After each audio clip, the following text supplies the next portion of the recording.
Senator Boni of Kakamega to take the floor.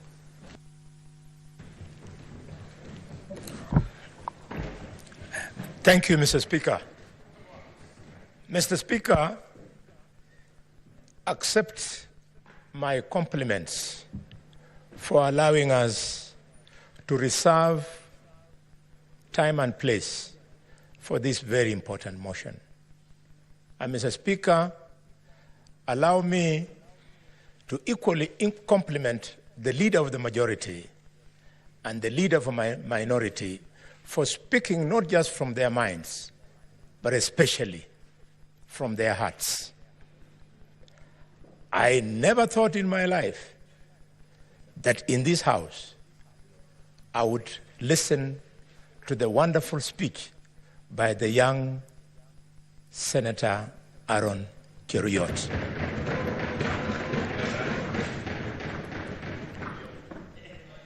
We have been trying to steer this parliament in that direction, and some people wanted to read defiance.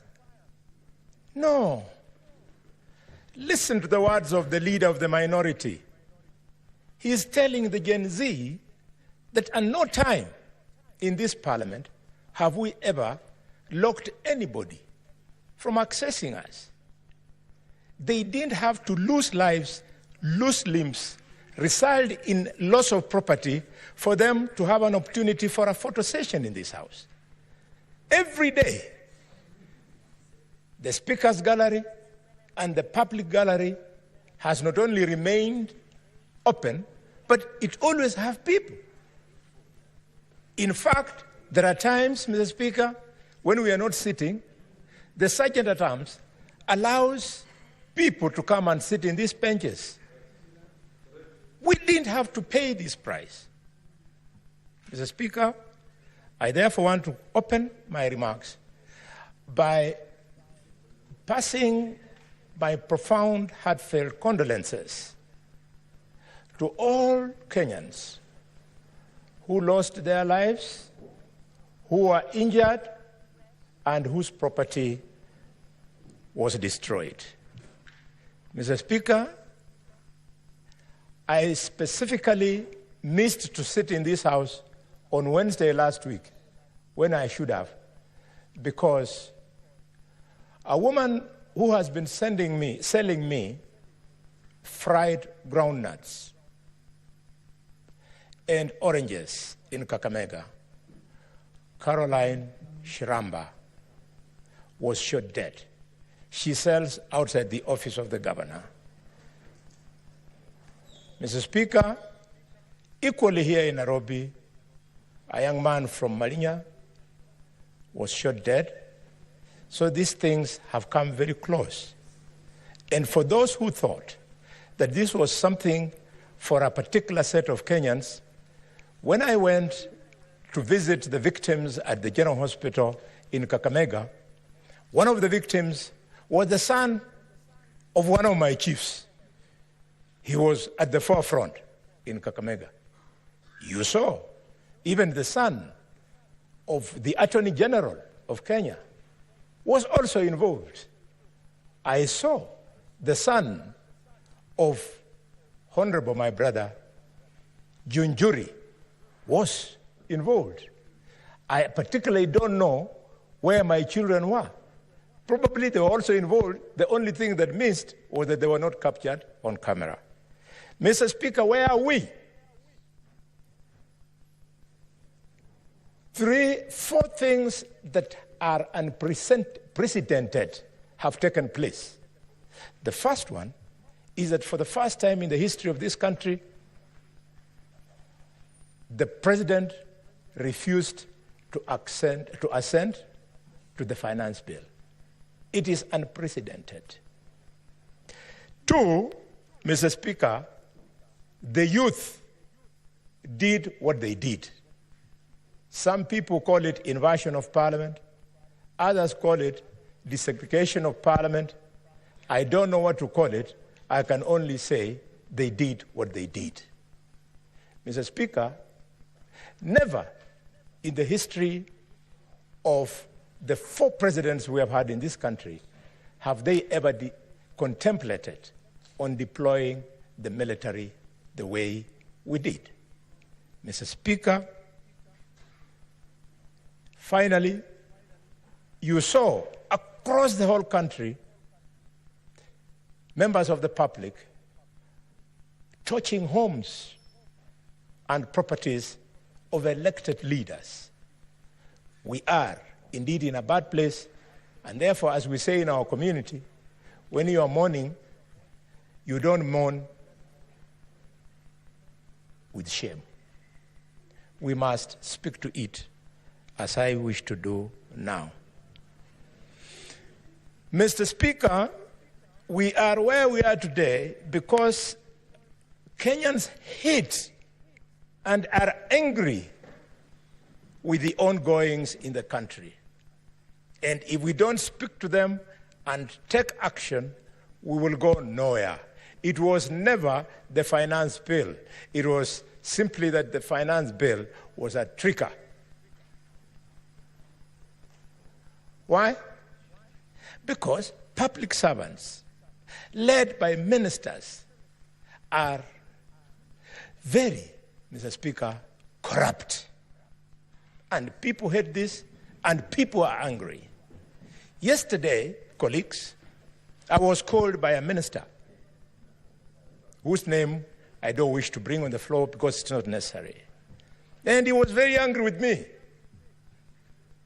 for the position that I have taken, especially over the weekend in Nabaholo, over corruption in the cabinet.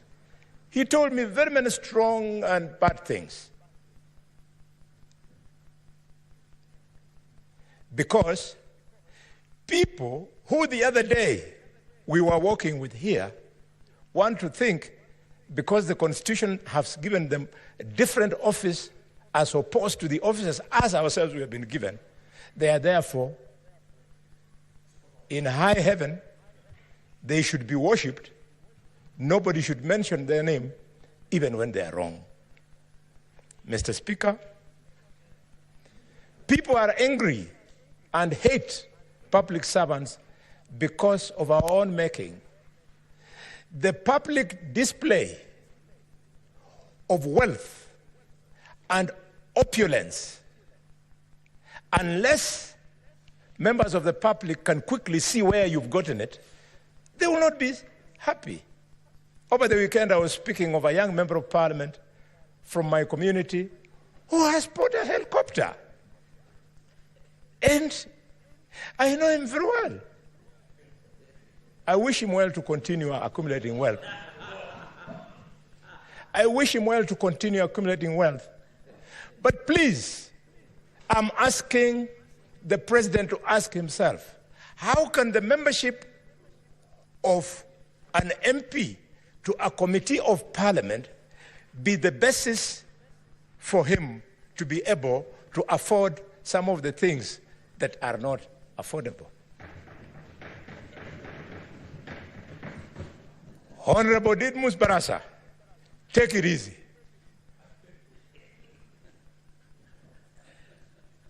Those helicopters will not change your life. Mr. Speaker, I equally offended somebody whose name I never mentioned in Kakamega over the weekend about this issue of opulence. I just wondered, how would an MP be able to donate 20 million shillings at a Harambe? He was very offended. In another function, I saw a minister of this government carrying a white bag, on the back like this, and started announcing how many millions are in that bag. Said, Moja, Bailey. No. Mr. Speaker, if we don't refuse these things, people like Murkomen will think that they are giving us their money. It's not their money. Those are proceeds of corruption.